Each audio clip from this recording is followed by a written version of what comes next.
this is an iHeart podcast. Guaranteed human. The springtime thaw is finally here. Flowers are blooming, days are longer. We're saying yes to more plans and finally getting outside, running, walking, just moving again. It's the perfect time to upgrade your everyday go-tos with Bombas. Take Bombas sport socks. They're super comfortable and designed with sport-specific tech for running, cycling, yoga, hiking, you name it. I use them to run in, and I can tell you they work beautifully. So head over to Bombas.com and use code SYSK for 20% off your first purchase. That's BOMBAS.com, code SYSK at checkout. Hey folks, owning a home means one thing. Something's gonna break. AC, plumbing, fridge, and it's never convenient or cheap. That's where American Home Shield comes in. An AHS Home warranty can help protect your wallet from pricey breakdowns on even your oldest appliances and systems. And if they can't repair the covered item, they'll replace it. So check out American Home Shield and get 20% off any plan at ahs.com/SYSK and see promo details. See ahs.com/contracts for coverage details, including service fees, limitations, and exclusions. American Home Shield. Don't worry. Be warranty. Welcome to Stuff You Should Know, a production of iHeartRadio.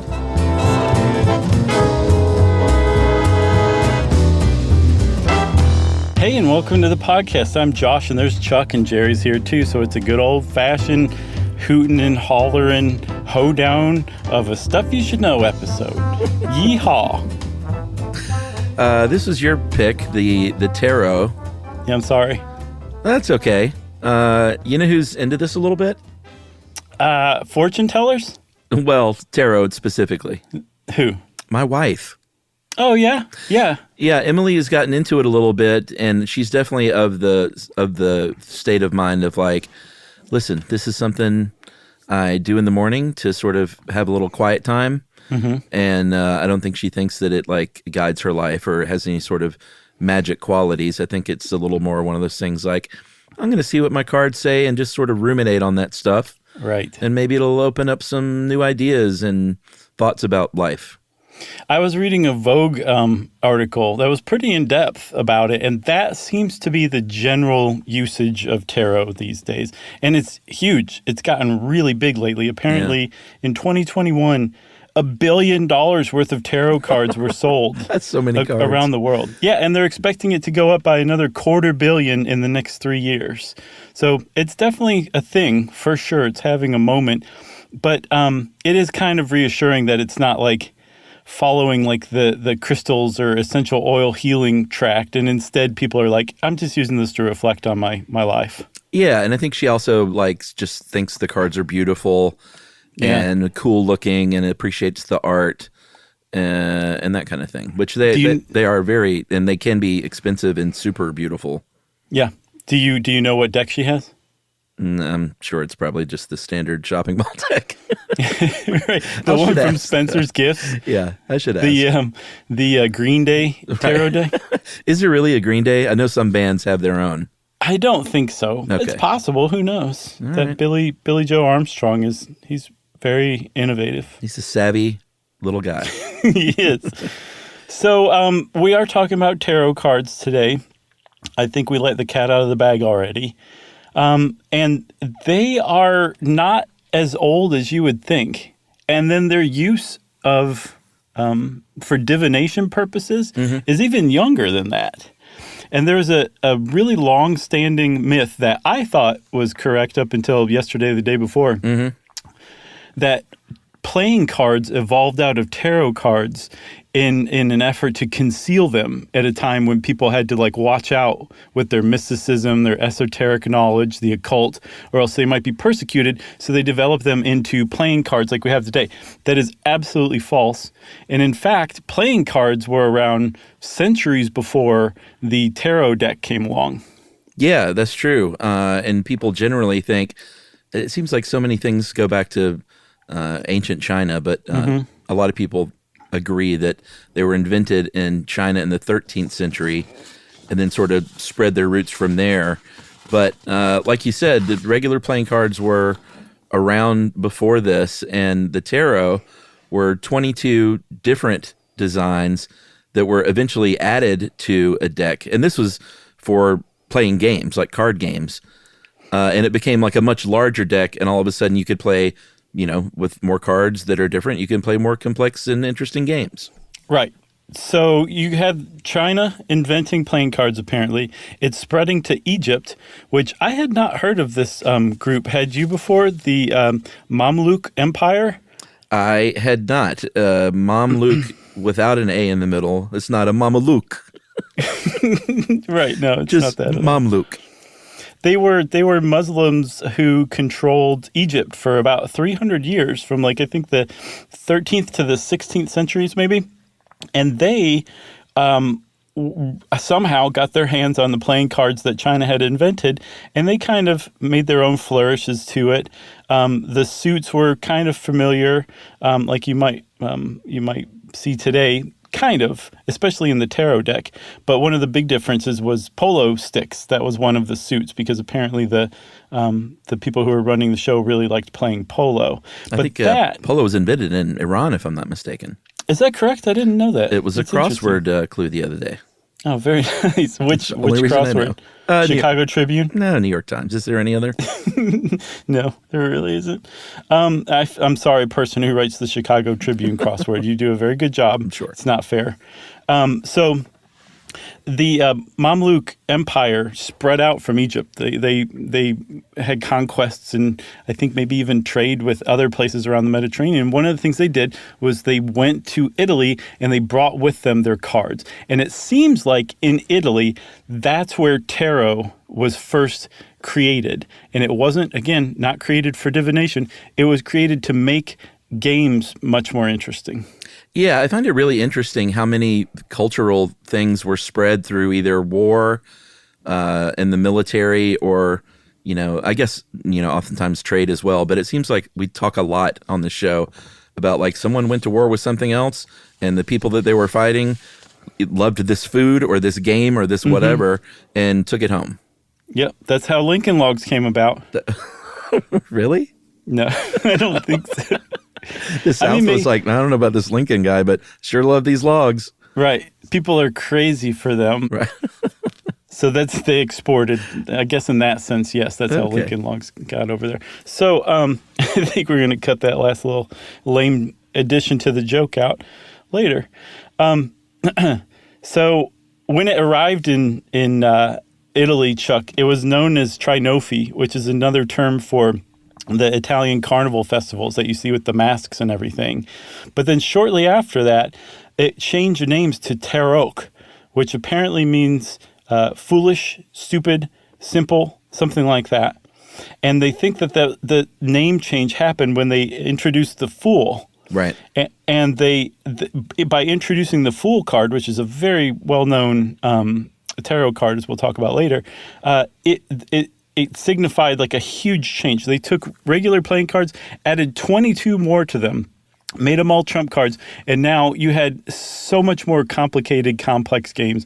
And as a matter of fact, they think this is where trick-taking games came from. Yeah, I mean, you mentioned trump-taking cards. That's what, if you've never played any trick-taking games, do yourself a favor and learn spades or hearts or something.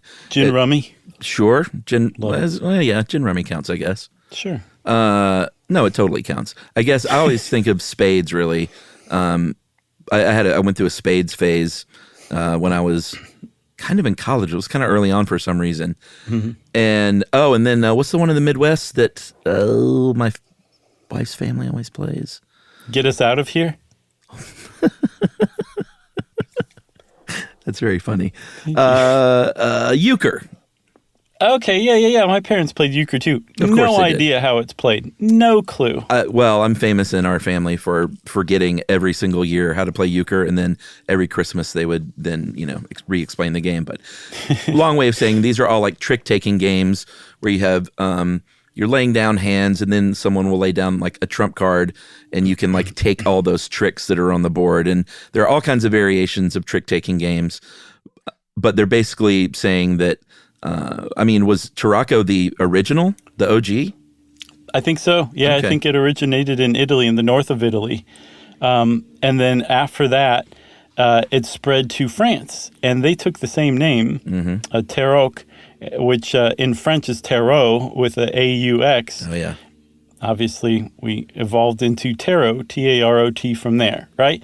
So that's what they think the progression was. But this was just for making trick-taking games interesting, or creating trick-taking games, as a matter of fact. And the people apparently still play it in Europe. I think it's super hipster. I'll bet if you're a Euro hipster, you probably play the original Tarok or Tarocco, sure. Yeah. especially in northern Italy. Yeah. But I think also if you're just kind of like a normal person too, you might find it attractive. So it's still being played. So there's two kinds of tarot out there in the world, and I say we kind of move on to the one that everybody knows over here after an ad break. Hey, that sounds like a great plan.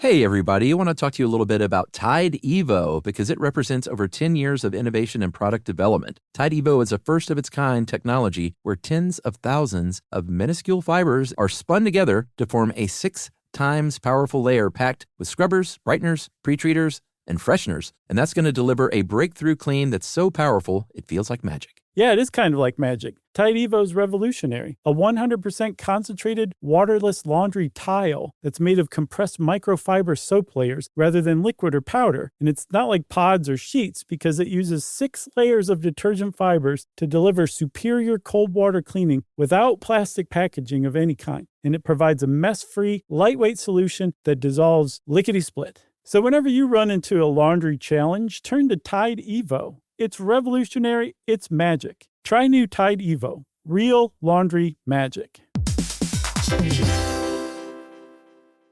All cat parents understand the feeling of being ignored by your cat and often asking yourself, does my cat even love me? And there is only one solution to solve that, Sheba. Feed your cat Sheba and go from feeling ignored to truly adored in 12 days guaranteed or your money back. Sheba has a menu of products, appetizers, entrees, treats, and even a kitten's menu. So Sheba has a product for even the pickiest eater, like the Sheba Puree, which is made with bone broth. It's a protein-rich, lickable treat with chef-inspired flavors. It has a smooth and creamy texture that cats love. Plus, it supports a strong bond between pet parents and their cats with a hand-fed cat treat. It also contains no corn, wheat, soy, or artificial flavors. So instead of feeling ignored, you're suddenly the center of their world. It's basically a fast pass to favorite human status. Next time you're wondering if your cat loves you, grab Sheba Puree or explore their entire range of textures and flavors at your local retailer. To learn more, check out Sheba.com. Spectrum Business keeps businesses of all sizes connected seamlessly with fast, reliable internet, advanced Wi-Fi, phone, TV, and mobile services. That's right. And Spectrum Business offers 100% US-based customer support 24/7 to help you stay up and running. And they offer tailored connectivity solutions with packages built for your business budget. Yeah, so it's no wonder millions of business owners rely on Spectrum Business to keep them connected. Visit spectrum.com/business to learn more. Restrictions apply. Service is not available in all areas.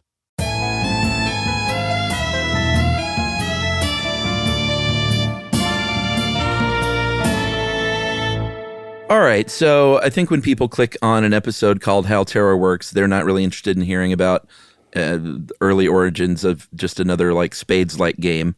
They want to talk about spreading cards on a table and having someone sit across from them and tell them how their day or week or life is going to go.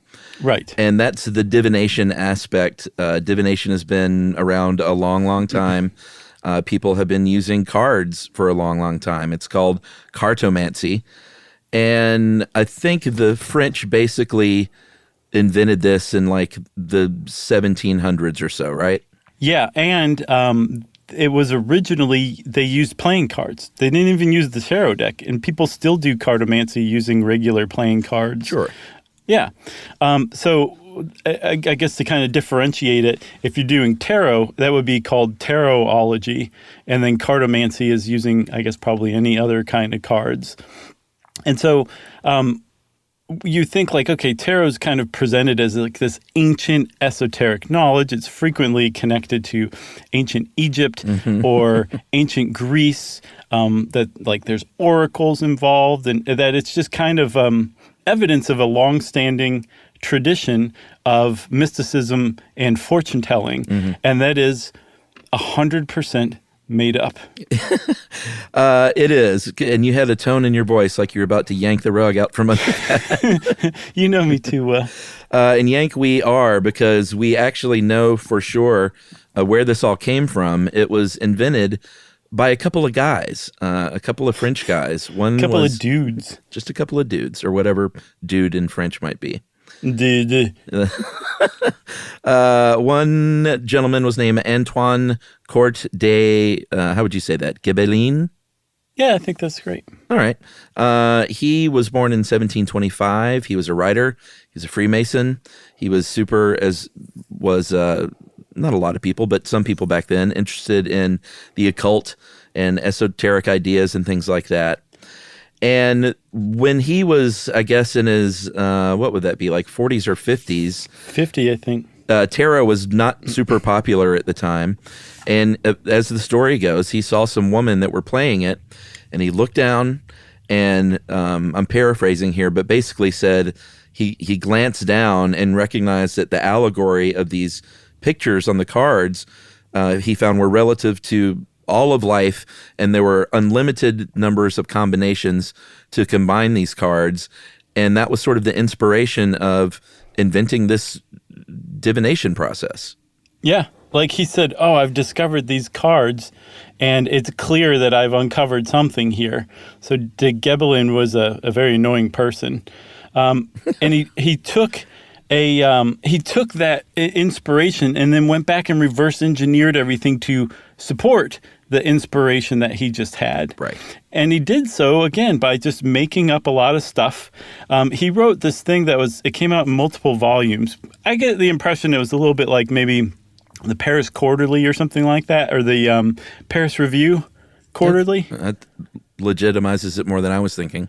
But this, okay, how about the Hoboken Quarterly Review? Oh, Okay. ouch. Sorry. But it's true, though, you know.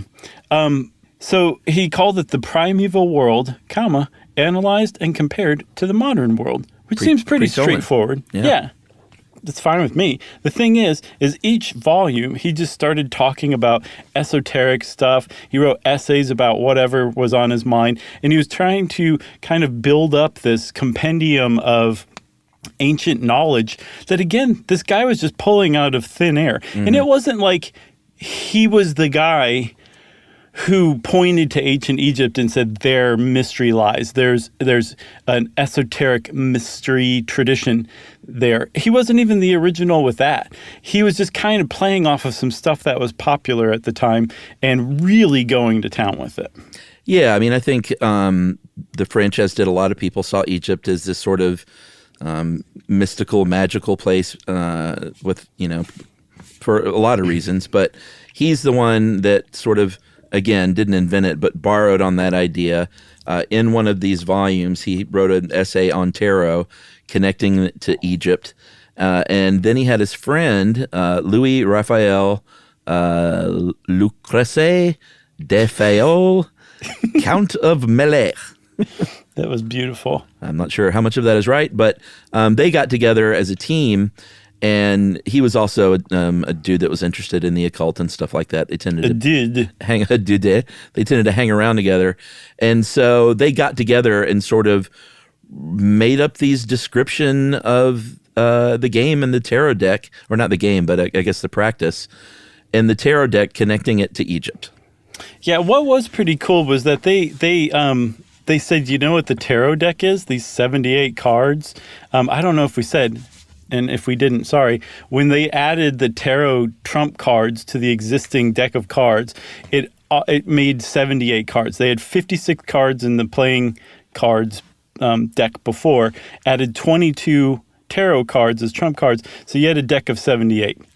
So what de Gébelin and de Fayol said, I like you, said... was that these things were actually existing disguised pages from the Book of Thoth. Right.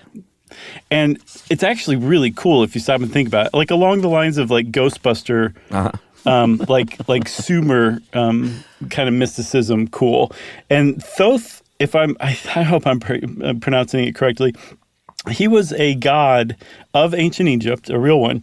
He was known for balance in the universe. He was credited with creating, if not all knowledge on Earth, at the very least certain knowledge like law, magic, philosophy, religion, science, writing. So he's a good guy. And he also was known as an infallible judge. I saw it put somewhere.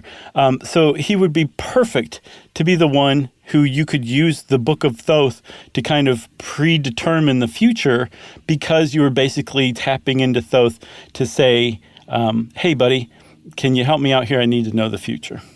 Can I sidebar for a moment?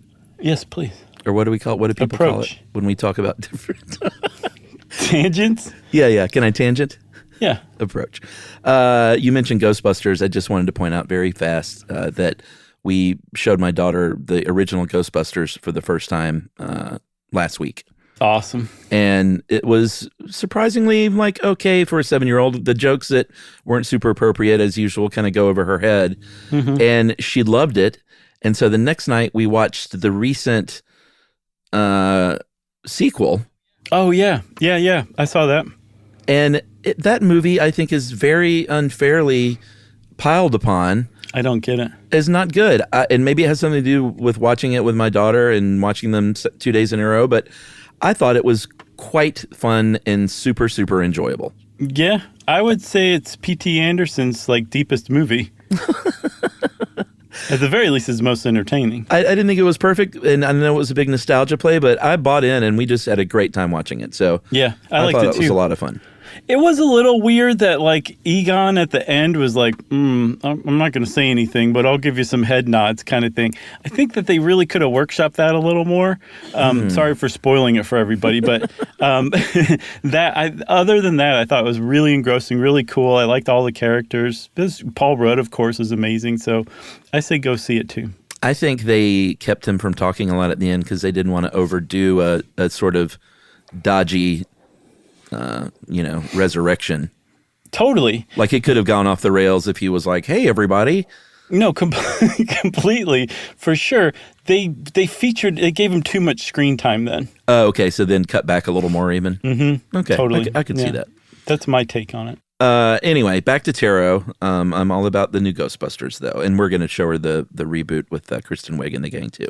What about Ghostbusters 2? You can't skip over that. Yeah, sure you can. With Janos, hello, where's the baby? It had its moments, but I don't know. Even good. Bill Murray and the whole cast were kind of like, that was a garbage movie. What? Yeah, Ghostbusters 2 they were not very proud of it. I'm going to have to go back and watch it because I liked it. All right. Well, maybe we will. Where were we? We were talking about how these guys, De Gebelin and his buddy De Foyel, had just basically made all this stuff up. And I think we left off with how it was actually kind of cool that they linked it to lost pages from the Book of Thoth. Sure. So they have now described this divination process. And it wasn't like it was a huge deal all of a sudden and like the latest fad that, caught like wildfire all over the world. It did catch on in a pretty big way, but that came a little bit later. Mm-hmm. But what is clear is that all of these sort of stories that you hear about tarot was of like the origins of it, and then there's some pretty fanciful stories written up about monks that created this game, and these decks were found in ruined temples and stuff like that. Like all of that just seems to literally have been made up to create kind of a fun backstory. Yeah, and I mean, you can kind of get the idea. Like, this is pretty cool stuff, and like a bunch of people took a crack at it. Eliphas Levi, who created Baphomet, our buddy, he contributed to it, said this is actually has to do with Kabbalah, the Jewish mysticism. Paul Christian, who I can't remember what his original name was, he added to it too, but he was a very famous mystic or occult person. And like that whole spiritualism, remember we did a whole episode on that? I do. Those same people interested in mediumship and the occult and all that just basically added to this. They'd be like, also this and also that. It was just a lot of people who are out of their minds contributing to this really neat, totally made up mythology surrounding tarot cards.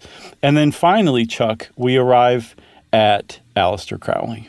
Yeah, all roads point to old AC, Yeah. I guess. If you listen to that episode and got through my sort of sneering through the whole thing, you will remember the Temple of the Hermetic Order of the Golden Dawn, which was in London. And this was a group that Crowley was he the leader of, or just a big-time member? He staged a coup, if I'm not mistaken, and Okay. they ended up breaking up rather than just let him lead. All right, that sounds familiar. So the breakup led to different factions and different groups sort of splintering off, and one of which was led by someone named A.E. Waite. And this is where the story kind of takes tarot to the forefront of popularity. Right.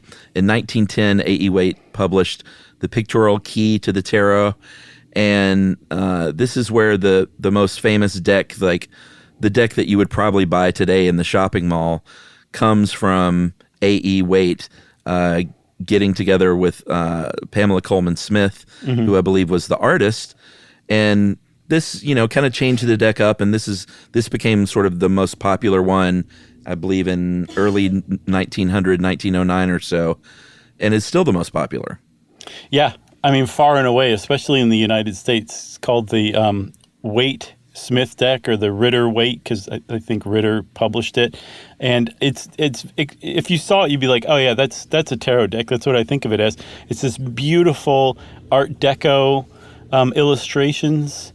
That, like, if you just think of a tarot card, like, you're probably imagining a Waite Smith tarot card, because Pamela Coleman Smith just nailed it. I mean, this is 1909, and there's a lot of different decks that have the same thing, but they're just drawn differently or whatever. They're still publishing this 100 years plus later. It was just that well done. Yeah, and I think they also, I don't know if it was to make it more popular or not, but there was a lot of Christian imagery on previous decks, and they kind of toned those down a little bit for this deck. Like they said, hey, why don't we get the Pope off of there and include some cool, like, ancient Grecian priest instead. Right. Maybe it was just to make it a little more sort of mysterious. I think so, for sure. But also they didn't want to scare off the occultists, Right. They didn't want it too popey. Right. There was a papist too. Papist? Sure. She became the high priestess. But it also followed a lot of tradition too. I think the moon card has been generally unchanged for like 500 years. That's cool. It still contains the same baffling imagery that it always did. The moon card means illusion and deception, and that things are not as they appear. And so, of course, to demonstrate that and get it across, the moon card has a moon. It also has a path that leads off into the distance, an animal on either side of the card to represent two sides of human nature, I guess good and evil kind of thing. Yeah. I got that part. Here's where it really takes a weird turn. There's towers in the background, odd, and then there's a crawfish crawling out of the water. Yeah. I mean, that's got to symbolize some sort of evolution, right? I don't know. I have no idea what the crawfish means. I bet that's... And I don't really want to know. It's just so odd that I would rather that be some sort of hermetic mystery for me forever. All right. Well, don't write in about that then, Yeah, please don't tell me. dear listener. Let's take a break. Yeah, let's take a break and we'll talk a little bit about the deck itself, because, like, what's even on these cards, right? Yeah.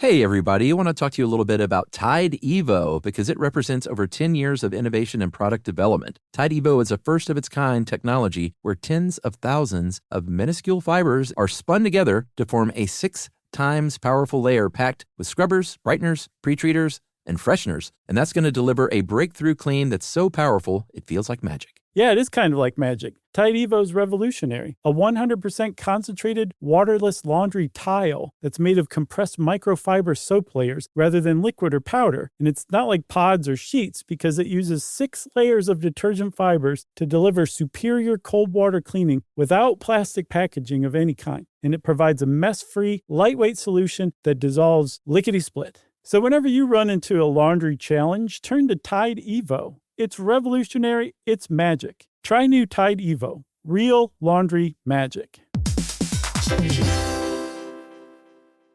All cat parents understand the feeling of being ignored by your cat and often asking yourself, does my cat even love me? And there is only one solution to solve that, Sheba. Feed your cat Sheba and go from feeling ignored to truly adored in 12 days guaranteed or your money back. Sheba has a menu of products, appetizers, entrees, treats, and even a kitten's menu. So Sheba has a product for even the pickiest eater, like the Sheba Puree, which is made with bone broth. It's a protein-rich, lickable treat with chef-inspired flavors. It has a smooth and creamy texture that cats love. Plus, it supports a strong bond between pet parents and their cats with a hand-fed cat treat. It also contains no corn, wheat, soy, or artificial flavors. So instead of feeling ignored, you're suddenly the center of their world. It's basically a fast pass to favorite human status. Next time you're wondering if your cat loves you, grab Sheba Puree or explore their entire range of textures and flavors at your local retailer. To learn more, check out Sheba.com. Spectrum Business keeps businesses of all sizes connected seamlessly with fast, reliable internet, advanced Wi-Fi, phone, TV, and mobile services. That's right. And Spectrum Business offers 100% U.S.-based customer support 24/7 to help you stay up and running. And they offer tailored connectivity solutions with packages built for your business budget. Yeah, so it's no wonder millions of business owners rely on Spectrum Business to keep them connected. Visit spectrum.com/business to learn more. Restrictions apply. Service is not available in all areas.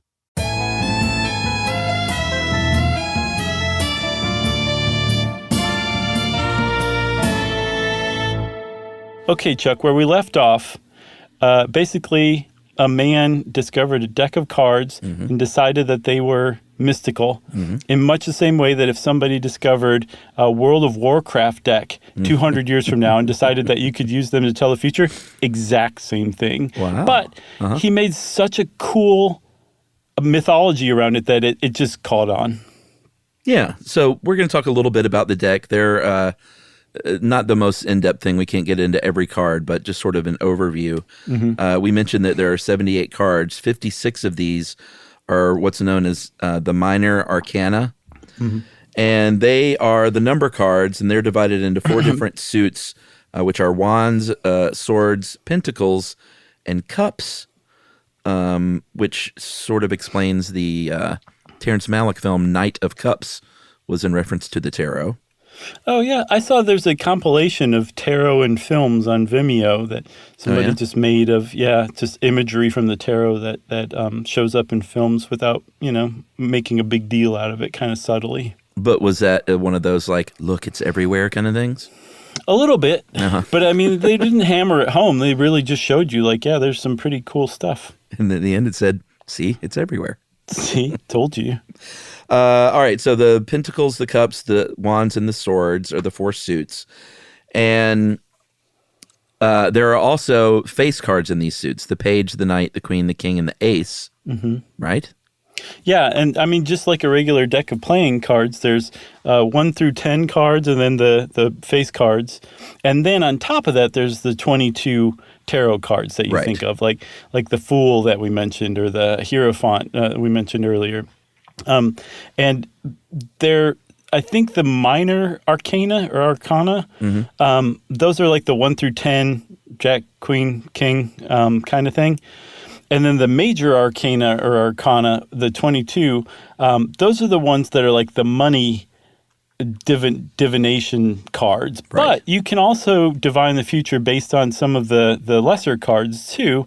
And I think people have kind of added to that over time, and that was one of the reasons I think that the Waite Smith deck was so interesting, is that they really took some of the formerly just kind of disused cards and really dressed them up with new imagery, and I think that was one of the reasons it became so popular. Should we talk about some of the Big Daddy cards? Yeah, let's do that. All right, there's the Tower card, and this is not a card that you want, and we'll talk about readings and how those go in a minute. But generally, you sit across from someone or you do it yourself, and you spread a certain number of cards out depending on what kind of spread you're going to use. If you get that Tower card, it's not a great card. It's probably the worst card you can get. Yeah. It indicates all sorts of bad things, something that might happen to you that really has a negative impact on your life, destruction, chaos, sort of like the rug getting pulled out from under your feet. it's just no good. So you don't want to get that tower card. No, you definitely don't. And then just kind of as a nod to what I was just saying about some of the minor arcana cards also being fairly potent, I've seen, and also thanks to the Tarot Guide and iPublishing for some of this info, that the 10 of Swords, again, that'd be like the 10 of Spades in like a regular deck, that it is actually one of the worst cards, that it's a runner-up to like the worst card you can get. And it's more about like being bad-mouthed behind your back or betrayed, the end of a relationship or a situation, hitting rock bottom. Nobody likes that. No. But we should say at this point that when the card is pulled, it can be pulled upside down. And there's a couple of interpretations with that. One is that it means the opposite of what it normally means right side up. Opposite day. Or basically Bizarro Tarot. Or it also means that the effect that it means right side up is just going to have, like, it's going to be weaker than it would have been had the card been right side up. Yeah, I mean, the direction certainly matters with how the card is drawn and laid and spread. And it seems to matter even more maybe when if you're not just doing sort of a standard one card thing, or like the 3-card spread, which is very common, is past, present, future. But it seems like the more cards, what's the Celtic Cross? That's the sort of the most common complex one. And that one really, it really matters which way these cards are pointing in relation to one another. Yeah, and also each spot on the Celtic Cross spread represents a specific thing. So the card, the card you draw for that spot is how that, whatever that card says, like say chaos or something like that, how it relates to that part of your life, like work, like say. And then you've got not just the interplay between the card and its position, but also that card and its position and the other cards and their position. So it's really complicated and complex very quickly.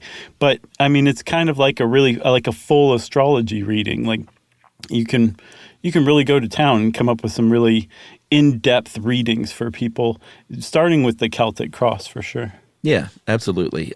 You've also got the Fool card, which we mentioned earlier. Just to follow up on that, that is the first card of the major arcana, and that's a good card, generally speaking. It's a positive thing. A lot of times it can indicate like a fresh start, a new beginning.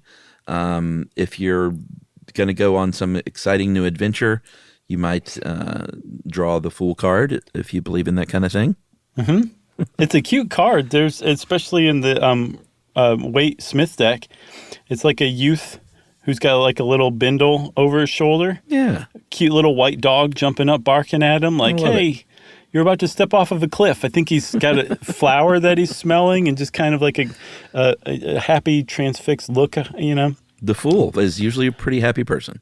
And that's like a good example, though. Like you would not necessarily think the Fool is a good card. Same with the Death card. Obviously, anytime somebody gets the Death card, they are a little flipped out until the reader tells them, actually, don't worry, the Death card doesn't actually mean death. You'd be way closer to being worried about dying with the Tower card. The Death card is much more associated with change, transition, new beginnings, ends of old things. It doesn't mean you're going to die, unless it does. In that case, it does not help though that when they draw that card, they say, "And the card of death is upon your head." That was so good. That was such a great Degebelin. Or maybe we should get Meagle to do a little tarot dealing. I can't. Meagle's in his dressing room right now. Well, I think I need to sort of parse that out. I can't over Meagle you. I can't. I just miss him so much. He'll be back. Don't worry. I know. His taffeta is sweaty right now, though. So those are, some of the major arcana that are sort of the money cards that you might see if you go to a tarot reading and get told by some, little old lady what's going to happen in your life. Yeah, or a young lady, or a young man, or an old man, or all kinds an of people old, do it. binary, non-binary person. All sorts of different people, and that's the point. Any single person can be a tarot card reader. And one of the things that I saw suggested, Chuck, was to do what Emily does. Like every morning, take a card and just think about it for the rest of the day. What does that card mean to you? How does it tie into your life right now? And by doing that, over and over again on a daily basis, you're just kind of wading into the world of tarot cards. And you're also just absorbing what each card means and how it can possibly relate to somebody's life. So I saw that in Vogue as a really great way to kind of start and get into tarot. And that's it's evidence that anybody who's interested can become a tarot reader. Again, I just want to stress, there's nothing magic about tarot. There's nothing magic about tarot readers, but that doesn't mean that they're not accomplished. Some of the tarot readers out there are really, really talented at what they do. They're just not performing anything magical, and any reasonable tarot reader will tell you the exact same thing. Right. And for listeners, I was desperately trying to think of an In Vogue joke. And all I could think of was something about you're never going to get it. But never going to get it. Never going to get it. The time came and went, but I know we were all thinking the same thing. Yeah, but I mean, I'm with you. It's clunky, but sometimes you just have to go back and cite a joke, even if you don't pull it off right then. I do that too. I'm with you. Okay. So I guess, we said that there's a spread that happens, and, there's different ways of doing it and obviously different ways of reading and interpreting the cards. But generally, you will have someone or yourself will do whatever spread you've decided upon. And if you're giving someone else a reading, there are some people that think that person being read should, as the cards are being shuffled and such, should talk out loud sort of about the questions that they might have. Some people think that they should actually cut the deck so they physically interacted with it, while others say, no, they shouldn't touch the deck, hands off. So there's sort of different ways of going about it depending on your methods, I guess. Yeah. And I also saw that your tarot deck is supposed to have been gifted to you. You're not supposed to buy your own tarot deck. But again, there's no hard and fast rules in tarot. And anybody who's stressing you to adhere to hard and fast rules does not get tarot. So they just need to be quiet. Hush your mouth. So one of the ways that this pops up is that tarot is actually sometimes used by psychotherapists, and it actually has a kind of a lengthy tradition in psychotherapy dating back to Carl Jung, who starting in the 20s or 30s became interested in tarot among some other divination tools like the I Ching, astrology, was trying to find these archetypes that are universal to human consciousness that he believed tarot kind of reflected, whether on purpose or not, and that you could use that as a way to kind of unlock that part of yourself, that part of the universal consciousness that was in yourself. Carl Jung was maybe a little off the mark with that, but there's this idea that you can use a tarot reading to really stop and reflect and think about your life. And that's a really great tool when you're in psychotherapy or counseling or any kind of therapy. Anything that can kind of get you to stop and think about chaos at work or your love life or whatever in a certain way that's kind of guided by the card that you draw, that's helpful, that's useful, and there's nothing wrong with that at all. Yeah, I agree. I think, and I don't think there are a lot of psychotherapists out there that are saying let this be the guide to your life or anything like that. No, run if your psychotherapist says that. I think it's more along the lines of if it helps the patient and if they get something out of it as far as delving deeper into their own psyche. And as long as the psychotherapist gets money too, then it's all good. Sure. I mean, that 50-minute clock is going to run. That's right. Ooh, you get 50? Lucky. I got 43. 43? Is that real? Yeah. No. Oh, okay. No, I'm kidding. I can see 45, but this is what do they break for commercials? Right. Okay, what if you go to a tarot reader and they just nail it, especially if it's presented to you as you can kind of see a little bit of the future with these cards. I'm not supposed to say that, but it's true. And they nail the reading. It just speaks to you. And there are plenty of people out there who have had that experience. But luckily, science can swoop in and say, calm down, calm down. There's actually a really good explanation to this. And they're two sides of the same coin. One is cold readings. The other is what's called the Forer effect. Yeah, and we talked about cold readings, and I feel like we've done a few episodes where we kind of touched on that. But that's the idea that when you sit down in front of a reader, or it could be whatever, if they have the crystal ball or the tarot, or they're reading lines on your hand and stuff like that, that they are really, if they're good and they stay in business, then they're probably really good at cold reading, which is sort of just picking up on either obvious clues that you may not realize that you've even said out loud, or even sort of subconscious clues that they pick up on, and how you carry your life, or maybe how you walked in the room, or what kind of car you arrived in, and just sort of picking up on all these blatant or non-blatant clues that a person might unconsciously or consciously give. Right. So that's where the reader is doing the work. Right. There's also another way where the readee, the person getting the reading, actually does the work. And that is that Forer effect I mentioned, which is, it's named after a psychologist who coined it. It's also called the Barnum effect, based on P.T. Barnum's famous saying, there's a sucker born every minute. Yeah. It's people's willingness to accept very generic, very generalized information as tailored exclusively to them, which is something that can happen in a tarot reading. And in that case, it's not the reader doing the work, it's you, the readee, who's like, oh, that makes 100% sense. I totally see how that jibes with my life. Obviously, these tarot cards are perfect in showing me the future. Yeah. I mean, it's kind of a confirmation bias in a way, because you'll remember the things that were confirmed, and you kind of don't really think about the other like 6 or 7 things that didn't come true. Right, exactly. Interesting stuff. Yeah, for sure. One other thing that they could read are strangers in a cup of tea or beverage. That can be read as well. Cold read, too. Thank you. You got anything more about tarot? Nah. Me either. I think that's the end of this episode then. Okay. And since Chuck said nah, I said me either. Obviously, everyone, it's time for listener mail. I'm going to call this a correction, and we heard from a few people on this. This email was a little bit of a spanking about the condition of John Denver upon his death. Oh, yeah. Sorry, John Denver's family. And hey guys, the ghost of John Denver. I was very disappointed to hear Josh make the false claim that John Denver had cocaine in his system at the time of his plane crash. Toxicology tests were negative for all drugs, including ethanol. The following pertinent paragraph was taken from the NTSB investigation.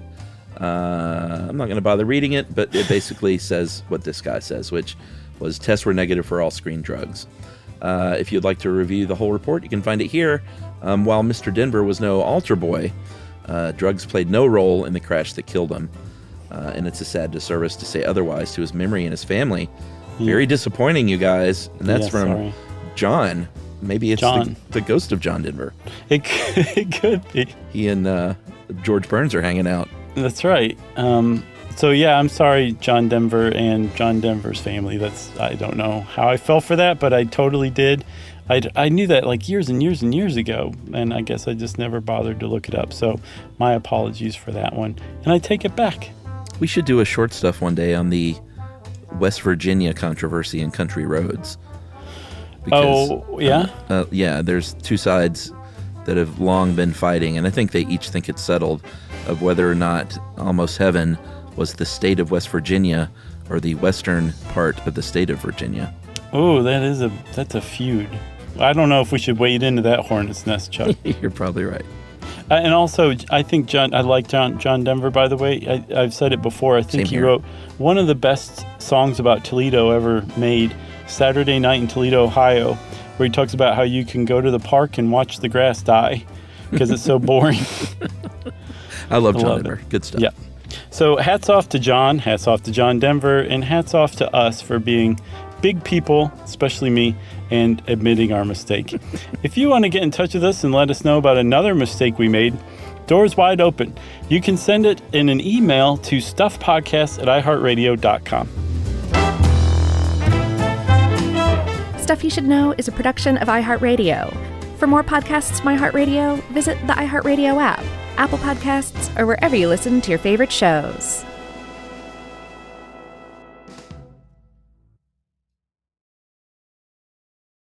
Introducing the all-new Mazda CX-5, featuring more connection. Hey Google, where's the nearest Pilates class? Safety that has your back.